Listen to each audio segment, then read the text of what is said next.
I'm not superstitious, but I am a little stitious. Telangana Chief Minister K. Chandrasekhar Rao is a highly superstitious man. He changes houses worth crores just because a certain room is not facing the right direction.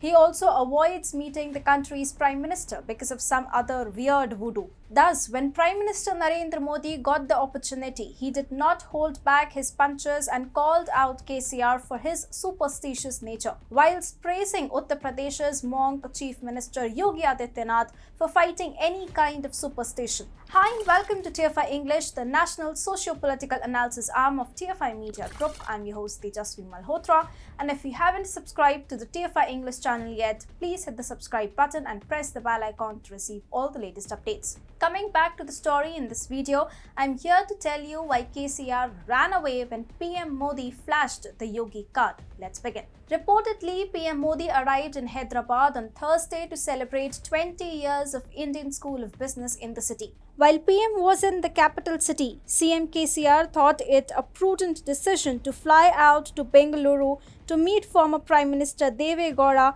and his son and JDS leader H.D. Kumaraswamy at their residence. Rumors were doing the rounds that KCR, owing to his superstitious beliefs, did not receive PM Modi or meet him afterwards.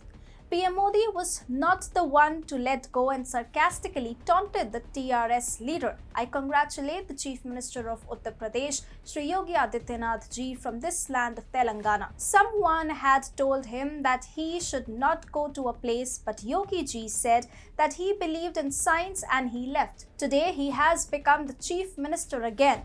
We have to protect Telangana from people who encourage superstition. PM Modi was referring to the Noida jinx, where previous UP CMs avoided visiting the constituency as it ended up with them losing their power. The superstition dated back to the late 80s. It all started in June 1988 when then Chief Minister of Uttar Pradesh Veer Bahadur Singh was asked to step down from the CM's chair just after he visited Noida. His successor N.D. Tiwari met with a similar fate and lost power after visiting Noida.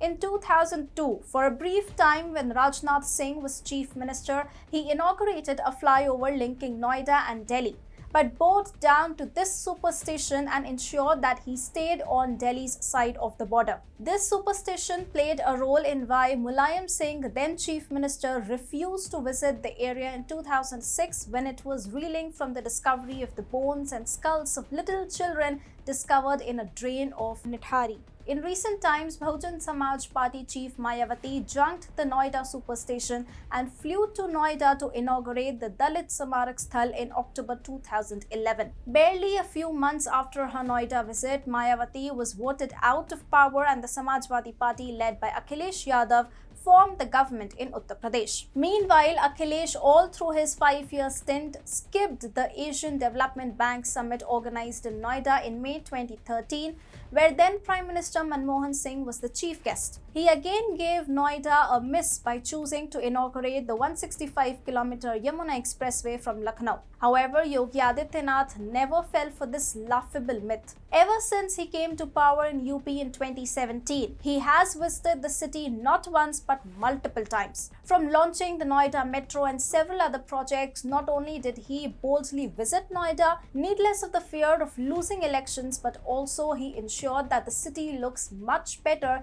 than it is at present. On December 25, 2018, Yogi Adityanath, along with Prime Minister Narendra Modi, visited Noida to inaugurate Delhi Metro's Magenta line, thus breaking the jinx. As for KCR, it is said that the Telangana Chief Minister is almost obsessed with following his superstitious beliefs. Back on June 2, 2014, when KCR was to become the first Chief Minister of Telangana, he timed his oath down to minutes, 12:57 p.m. The reason? All the numbers add up to 15, whose individual numerals add up to 6. Even during campaigning, he was driven in cars with number plates whose numerals added up to 6. A year before he moved into new home, KCR held a yagyam at his farmhouse on the concluding day of the Ayutha Mahachandi Yagyam. Reports stated that about 150 cooks prepared meals for more than 50,000 people over the 5 days of the ceremony. The 5-day ceremony reportedly cost nearly 7 crore rupees. However, he claimed that he paid for the expenses and roped in some private sponsors.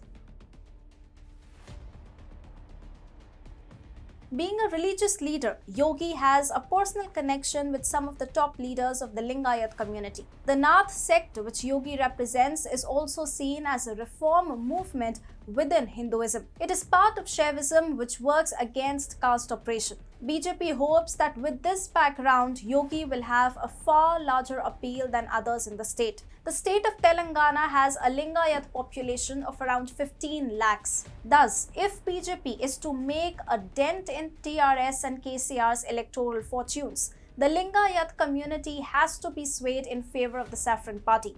Perhaps this is the reason why PM Modi openly waxed lyrical about Yogi Adityanath whilst targeting the state CM.